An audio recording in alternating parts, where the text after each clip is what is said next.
I hit up a garage sale on the weekend and they had a handful of galvanized 10-inch nails. Now, when I asked how much they wanted for these, they said, hey, take them, they're yours. I told them what I was going to do with them. But I thought I would pay it forward and do a little tutorial on how you can turn 10-inch galvanized nails, which you can pick up from most hardware stores for $1 or so, into better throwing implements. There's a couple issues that kind of affect throwing, and that's what this video is about, dealing with them. One of the first things you're going to want to do is knock off this galvanized coating. As you can see, there's a lot of jagged edges, and they will rip your hands to shreds. The way I do it, I just use a flap wheel on my Dremel. Knocks it back pretty clean, pretty shiny, but the main thing is that it's smooth and it's not going to hurt your hands. Now you want to be very careful with the galvanized coating. It is not good for you. Wear masks, safety glasses, do it outdoors. You don't want to breathe this crap in. Now one of the quickest and easiest ways to deal with this lip is a piece of pipe. Just like that. It increases the diameter, which makes it nicer to hold on to, but it's also taken that lip away. So it releases a lot nicer too. Now you'll notice my pipe is a little too big for the nail, and there's a simple fix. Grab yourself some tape. Electrical tape or duct tape probably work best and last longer. However, all I have is masking tape on hands. So we're just going to do a couple wraps there to increase the diameter. And you'll notice that my last wrap, it's overlapping, so it goes on easier. And we're just going to stuff that in there, and you might have to bang on it a little. Use a file and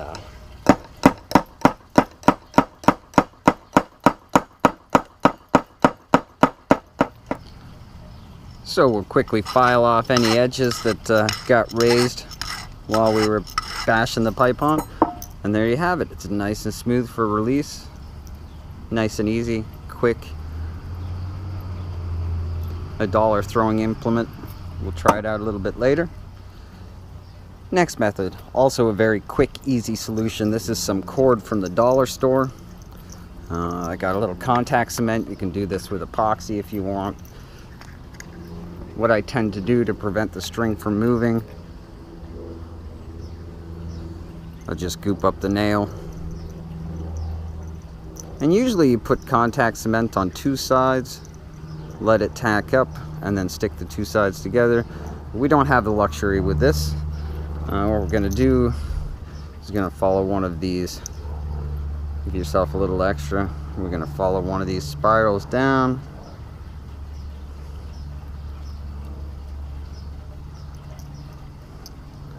Just follow the spiral down to where we want to start a rope, and we are going to start twisting.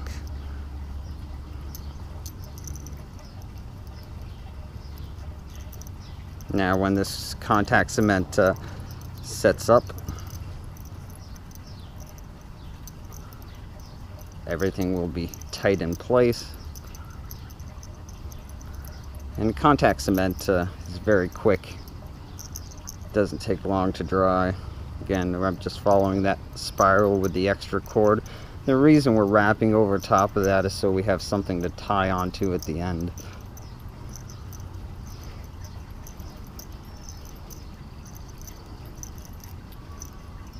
See, now we have a place to tie to. So usually what I do is one simple knot. We've got a little glue in there to keep it tight. And then I will cut these ends and burn them and melt them, and the nylon will actually hold and prevent. And again, now we've lost our lip. It gives us something nice to hold on to and throw, a little more substantial. It's super easy to do. So what we have here is a little smaller nylon cord, also from the dollar store. Now you'll notice that it's starting to get a spiral. We start with a normal knot, and this is really simple to do. And the only thing you have to remember is to pull each time consistently. So basically, using the nail, we are going to make a 4 over top. See that? And then the rope comes in from behind. So what that 4 does, it makes a knot.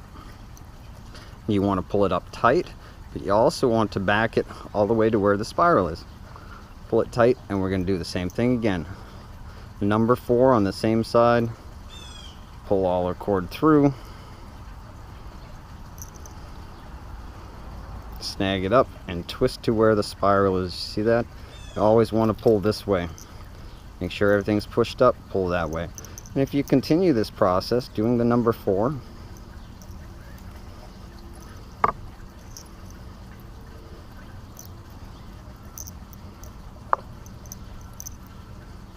then eventually you will get the spiral pattern. And the spiral is about the same diameter.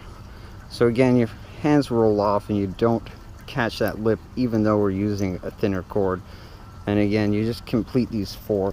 Now we're not using contact cement because each wrap is actually a knot. So even if you cut one, it's still tied on. And again, it's just that 4. You always got to keep the 4 in the same direction though. Try and keep that little piece inside there so it's out of the way. Make sure you push them up, pull them tight, and you get this nice spiral that goes around. This takes a little longer, but it's a little more decorative. Looks kind of nice. Real easy to do. Again, hold your rod. We're making a 4. We're always keeping it over top of the nail. See? 4. And in behind. Pull tight.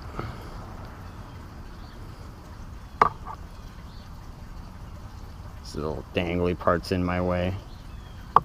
We've done enough wrapping over top of that now that you could cut it just to be done with it. But again, so we'll try that one more time to show you with ease. We are making a number 4 over top of the nail, in behind, pull up, tight, pull over to the spiral, tight. You always, every time you want that same tension on there. Now don't be scared to spend a little more time on your nail. I actually painted this one black, sanded it down first. I took a tiny piece of leather. I cut it to get my dimension of how big I needed to wrap all the way around. You can see that.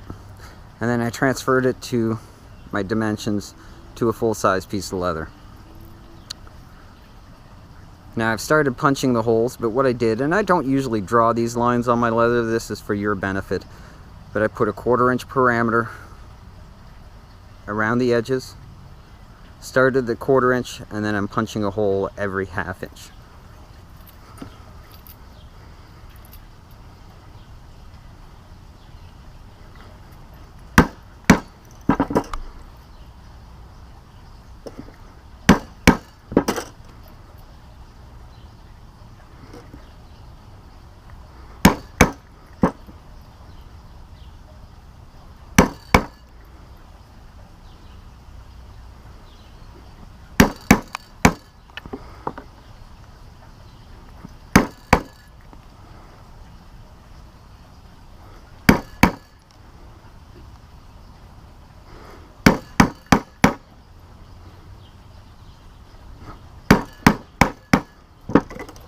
Now leather punches are cheap. I think this was $5, but any hollow pipe will actually work as a leather punch.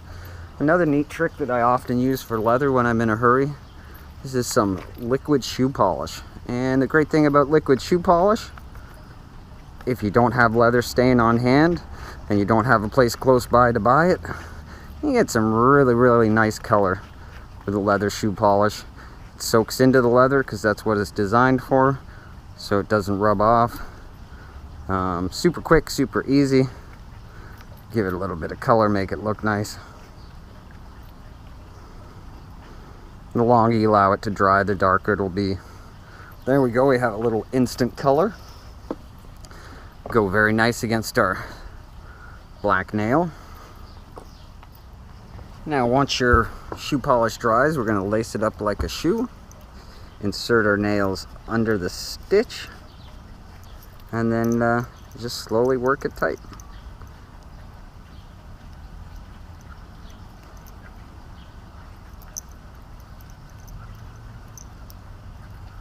And the tighter you get this, the less it's going to slide on you.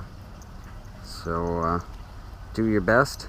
You can often use pliers or something to really get some leverage on your cord, but you know, a little bit of tugging, working through it, it will totally cinch up nice. Just one loop at a time, pull it tight, get it nice and snug, and there we have our workings of our, we've got our cords at the top, so when we are all done, it'll be a nice finish. And again, we're just going to work that to the top.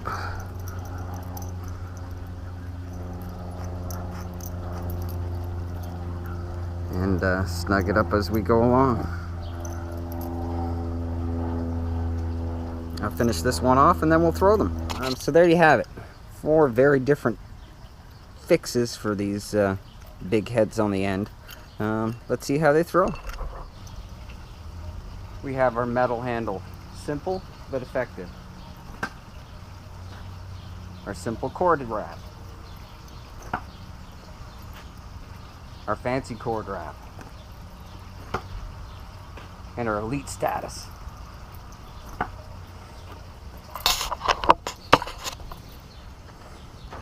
Hours of throwing fun for just a couple of bucks.